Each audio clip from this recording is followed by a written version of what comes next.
Welcome everybody to the second session on the Stepping Forward series.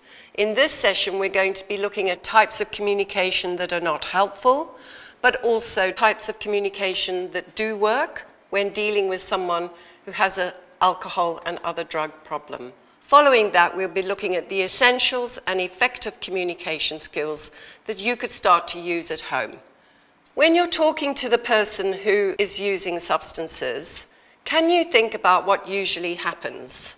Sometimes that communication may be complicated and difficult. So let's look at the kinds of communication that don't help the situation. We have ordering, lecturing, shouting, nagging at someone, ignoring them, and getting into conflict. These types of communication can create the potential for conflict, alienation, and unhappy home environments. And here are some other types of communication that don't work, such as name-calling and using labels. If we use labels like junkie or dirty, these labels will make the situation worse because they create a negative stereotype and put the person down. However, if you try something different, you will be able to reduce conflict and encourage more open and honest communication between you and the person who is using alcohol and other drugs. In our experience, here are some types of communication that do work. Really listening, giving that person your full attention, staying calm, having empathy. Be careful about your timing, when and where you can have conversations.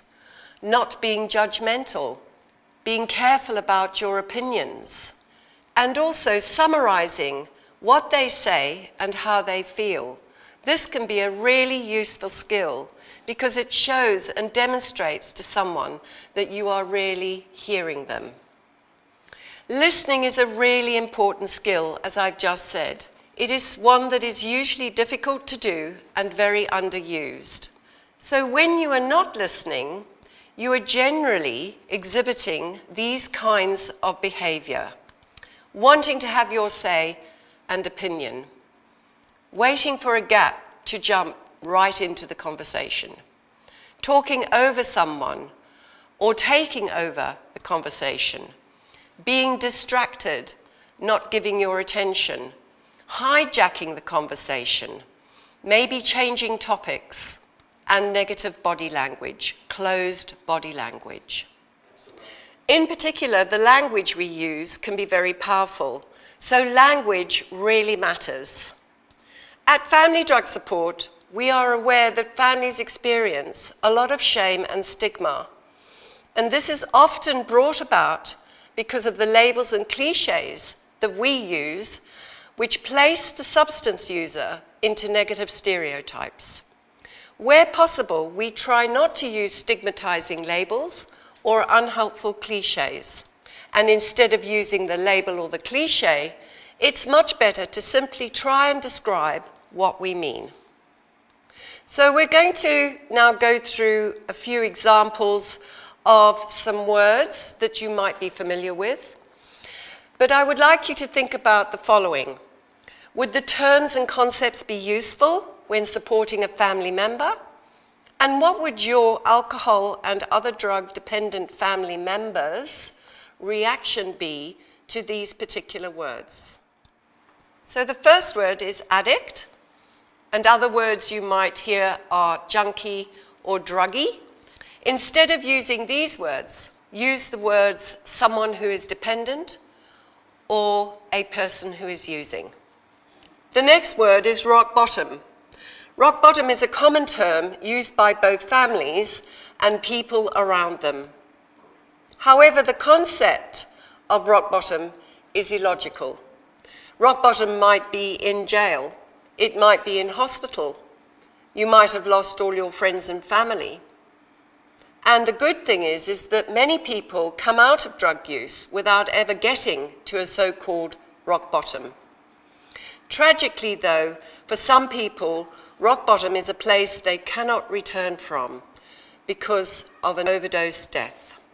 So It is far better not to use this term, especially for families, not to have the belief in someone reaching rock bottom in order for them to change, as this can set them up for disappointment and frustration. The following word is clean. This is a common term which is used by most people. Clean is a word that is used to mean that a person is not using drugs. So why not say exactly that? They are not using drugs at the moment or haven't been using for a period of time. Using the term clean infers that should they use again, they are dirty. Another word which is used by many people is enabling. Enabling is a particularly negative term for families to use because it infers that somehow they are supporting, condoning, and approving of the drug use. Families can feel an extra level of guilt which they don't really deserve or need to carry. An example of where a family member may be described as enabling is if they decide to give the person money. In reality, family members usually do this as a form of harm reduction strategy and in order to avoid crime, etc. Ultimately, one of family drug support's principles is that there is no wrong or right in the way that a family member chooses to engage with the person who is using alcohol and other drugs. And finally, all these terms are used frequently, including by services, but they are really unhelpful and are the cause of much shame and stigma. Our reference is the newer NADA resource on language. Here is a really important and effective way of changing the language we use to reduce conflict and harm. It is a really simple way of expressing yourself by changing you statements to I statements. If you are using you statements, you are metaphorically finger pointing at that person. You are blaming them for what they have done to you, and you can expect a defensive response in return. The other thing is, if you are using you statements, you are making other people responsible for what you feel. If you can start to change your you statements to I statements, you will then be able to say no. You can own your feelings and your thoughts and your needs, which other people can't take away from you. If I use I statements, I can ask for what I want, and I can also be assertive. I'm now going to go through a few examples of you statements and I statements. You never phone if you're going to be late.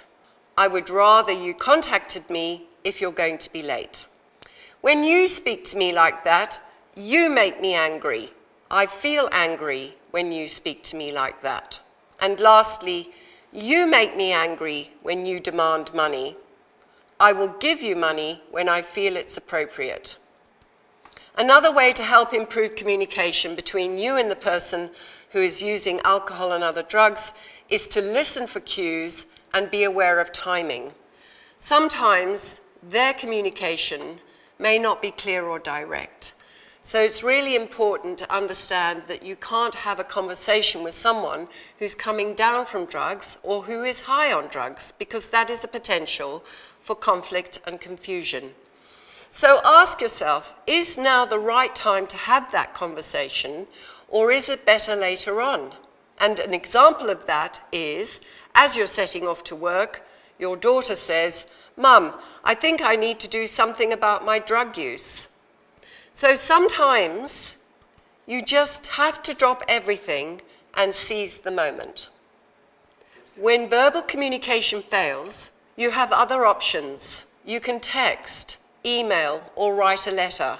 But it is really important to remember to use the same principles that we have spoken about when using verbal communication. And especially, you can use your I statements, as this is a positive form of communicating.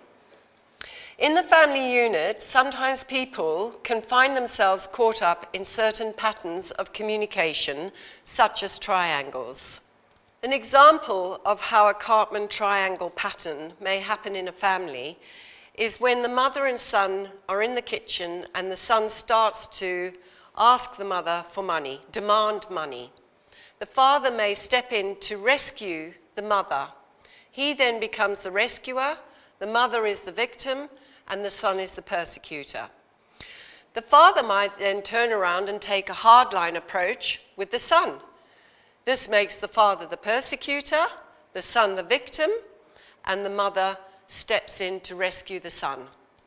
Basically, what we know is that in this triangulation, these roles are not static, and people can step into any role very, very quickly.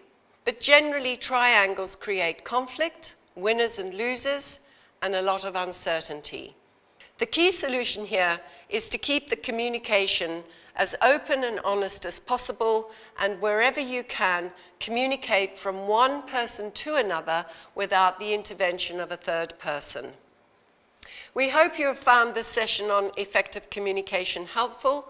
If you need any further support, please contact Family Drug Support on our 24/7 support line and also our website.